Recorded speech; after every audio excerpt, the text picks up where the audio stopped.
Bismillah Rahman Rahim. So today we would be discussing some more derivation about the vibratory systems. So the first topic that I would like to discuss with you is about the simple pendulum.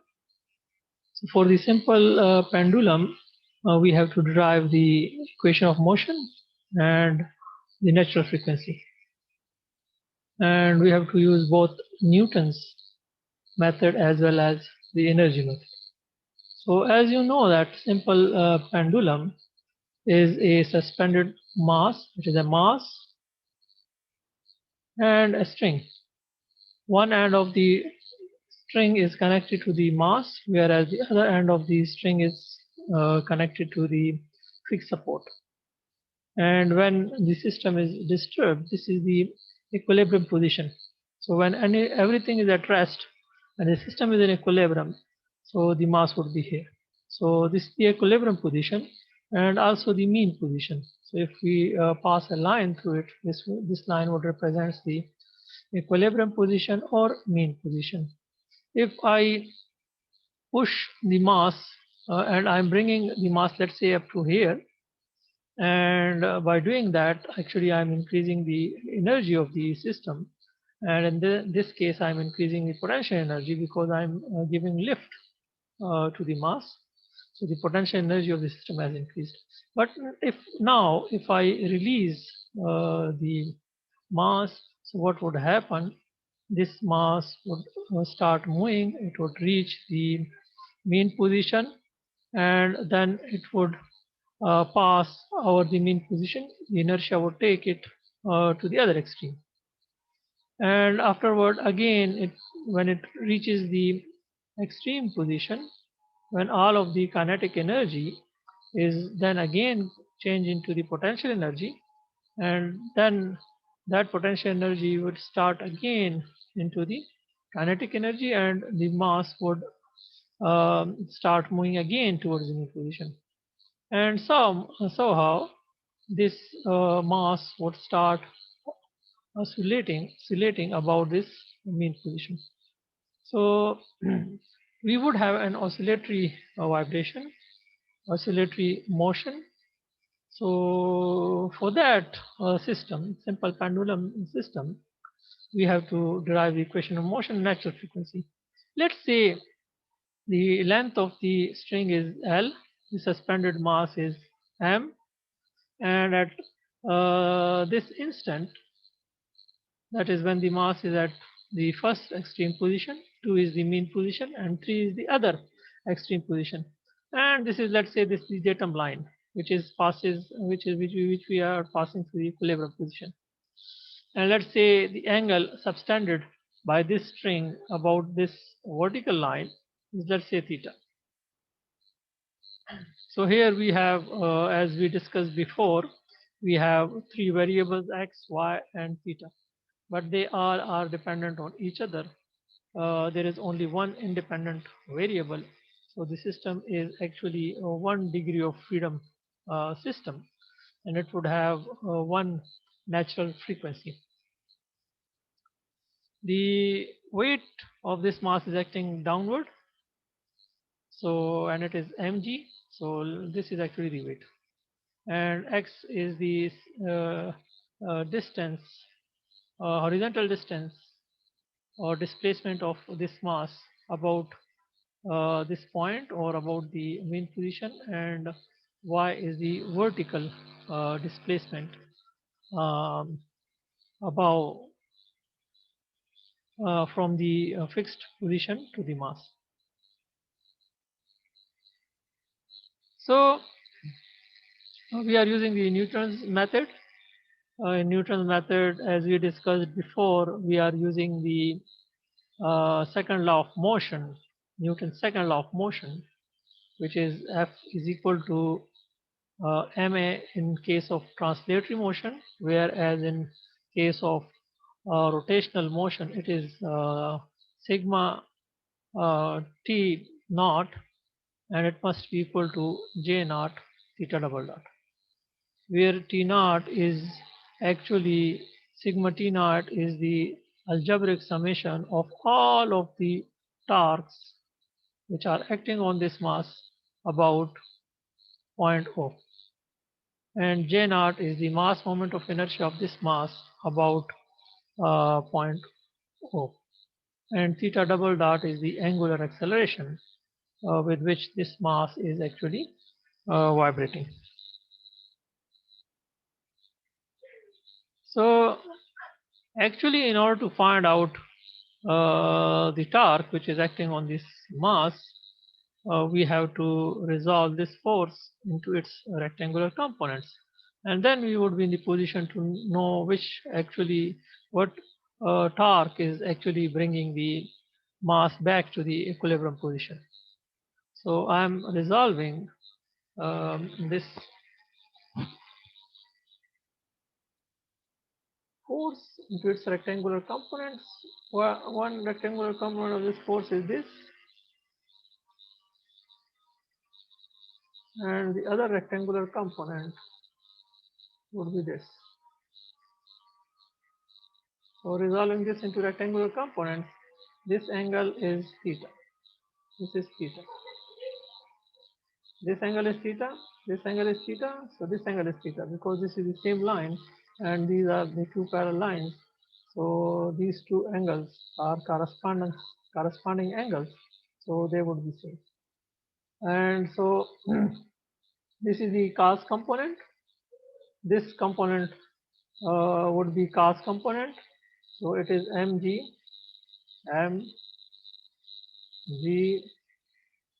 cos theta. And this component would be mg sin theta. mg sin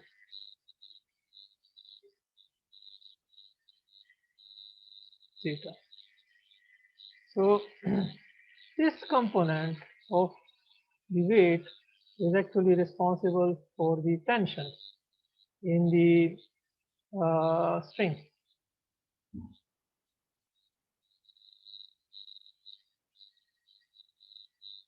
T. It is responsible for the tension in the string. However, you could see that this component is actually responsible for bringing the mass back towards the equilibrium position. So this is actually the restoring force here, and the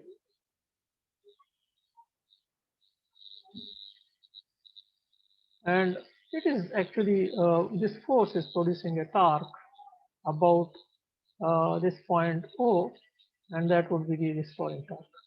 So this is the only torque which is acting on the mass.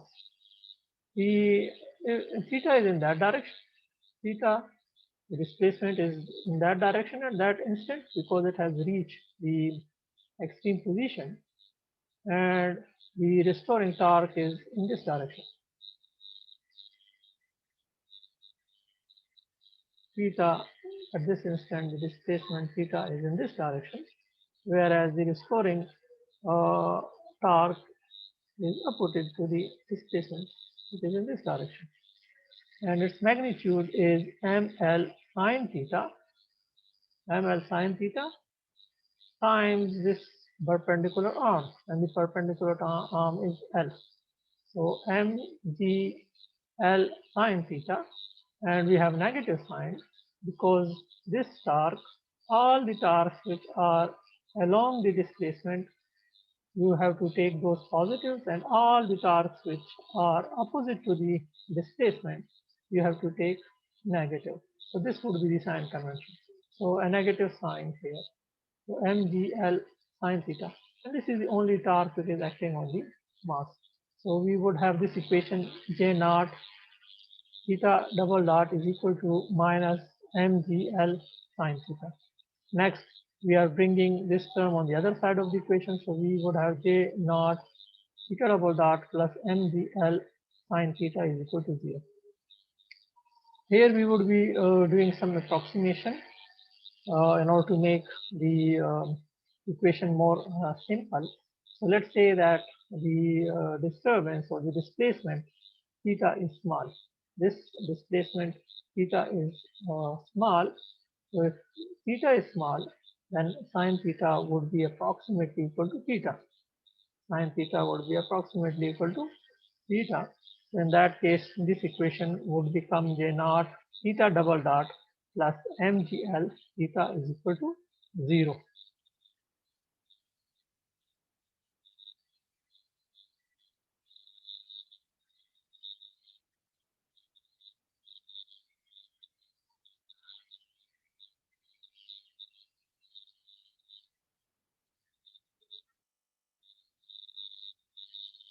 So we got our equation of motion.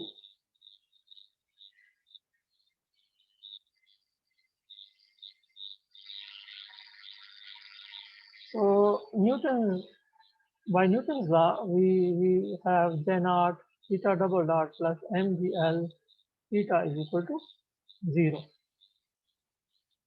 Dividing the equation throughout by J naught theta double dot plus mgl theta naught mgl j naught theta is equal to 0. So now we have our equation of motion in standard form. And in standard form, actually the term with the displacement is actually the natural circular frequency. So our natural circular frequency here is actually this term, mgl j naught. Once we have the equation of motion, so the equation of motion would have all of the characteristics of the system. And we could also write down the equation in standard form. And that standard form, from that standard form, we could expect the natural frequency term as we are doing here. Because if you remember, last time we developed the equation of motion for our system, which for a linear system, m x double dot plus k x is equal to 0. And if I divide this equation throughout by m, so we would have x double dot plus k by m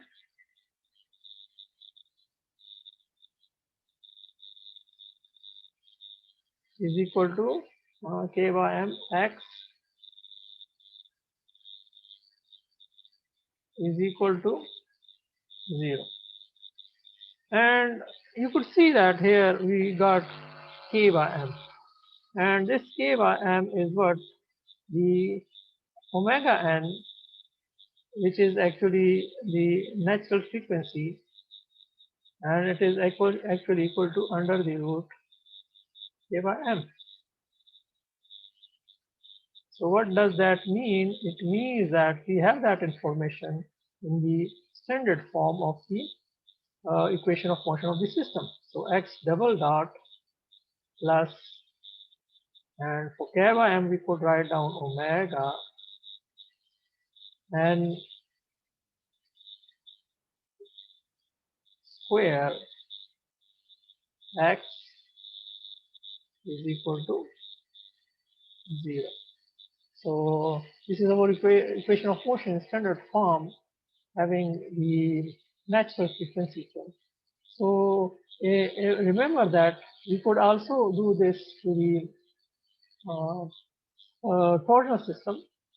Once we have the equation of motion, anything which we have with the coefficient which we have with the acceleration, we have to divide the whole equation throughout by that. And the term which we have with the displacement, that term is actually what? It is omega n square. So again, we are doing the same. We are using the same technique here. The coefficient of theta double dot, we are dividing the whole equation with that. And once after doing that, we have the equation of motion standard form and its displacement. So very easily we could determine that actually this is omega n square. So omega n is actually equal to mgl by j naught, and j naught is the mass moment of inertia of the suspended mass about the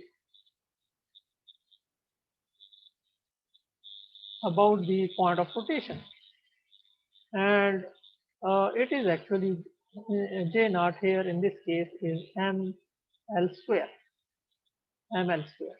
So putting for j naught in the natural frequency term, omega n is equal to ml square here. So this m would cancel with m, and one l would cancel with l.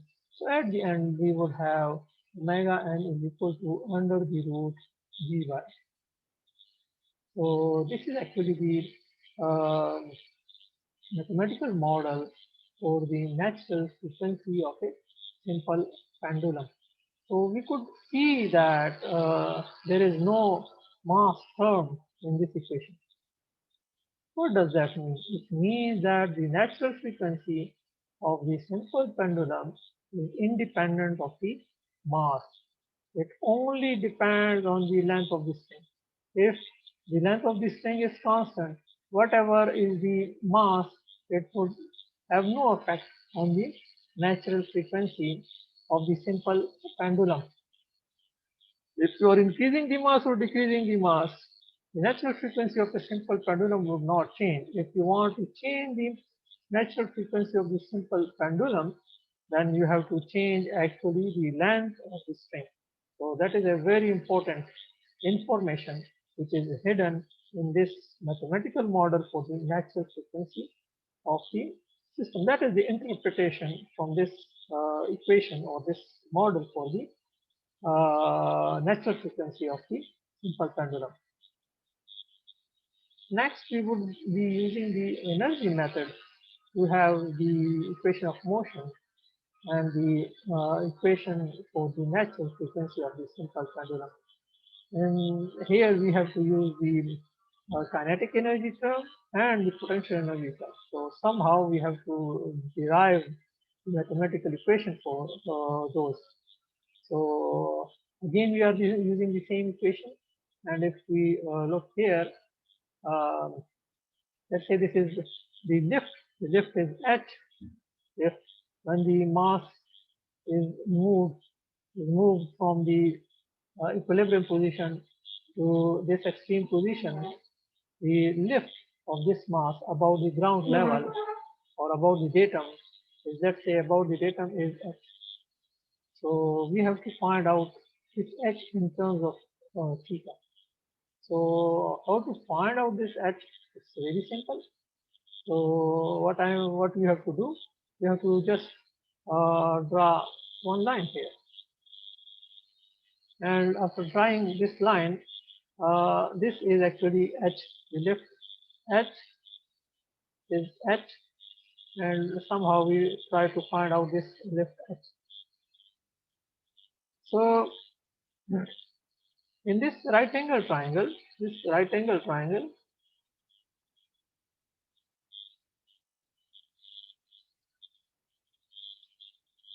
this right angle triangle O,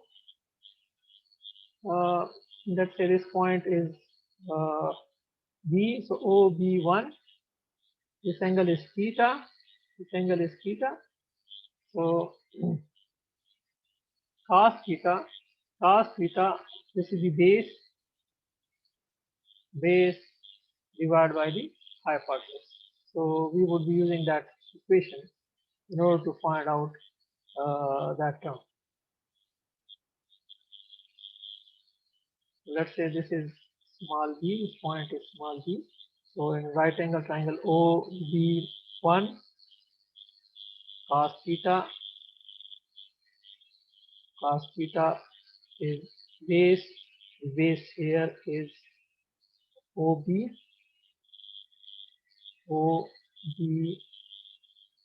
divided by the hypotenuse, and hypotenuse is L. So from there we got OB is equal to L cos theta.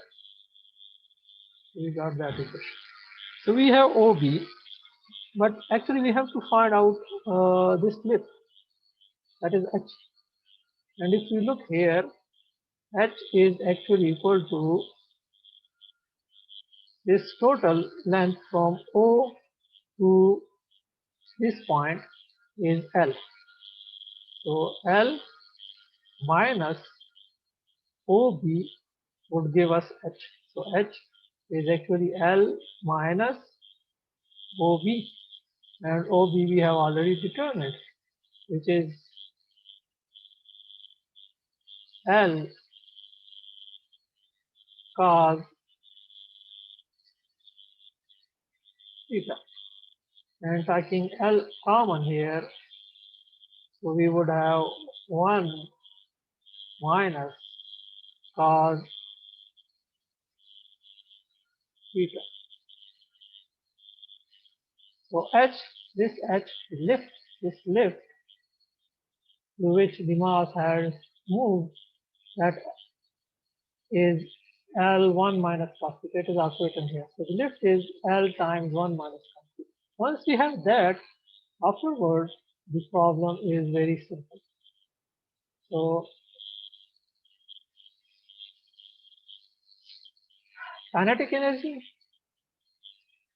in case of rotation, T, capital T is equal to half mass moment of inertia, and the mass moment of inertia of this mass about this point O is J naught, and then we have velocity theta dot square.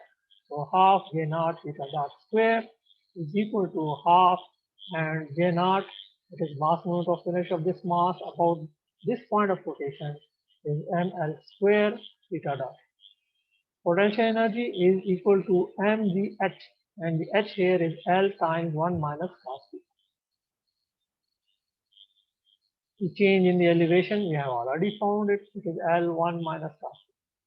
Now we have the kinetic energy term in terms of the system parameters, and potential energy term in terms of the system parameters. Next, we have to use the energy method, which is d by dt, kinetic energy plus potential energy. Derivative of the sum of these two must be equal to 0. So putting for kinetic energy and potential energy.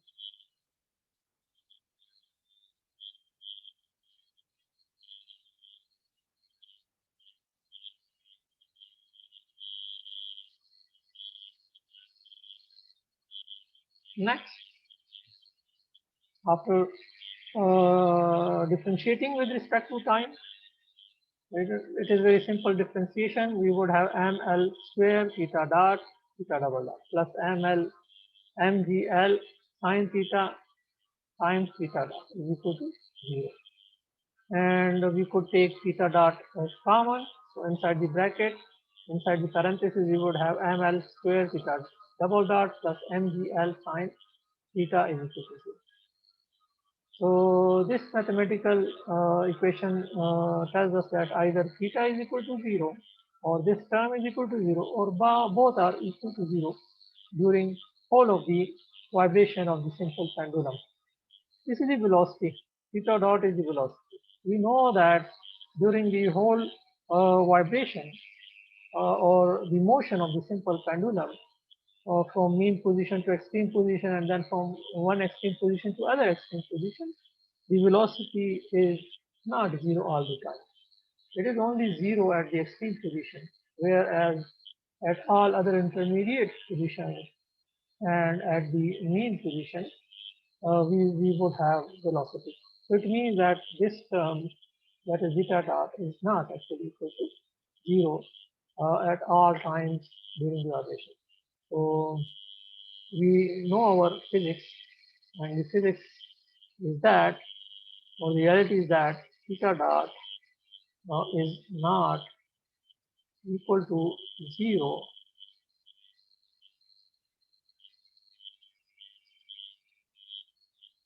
Theta dot is not equal to 0 during all vibration. During all vibration.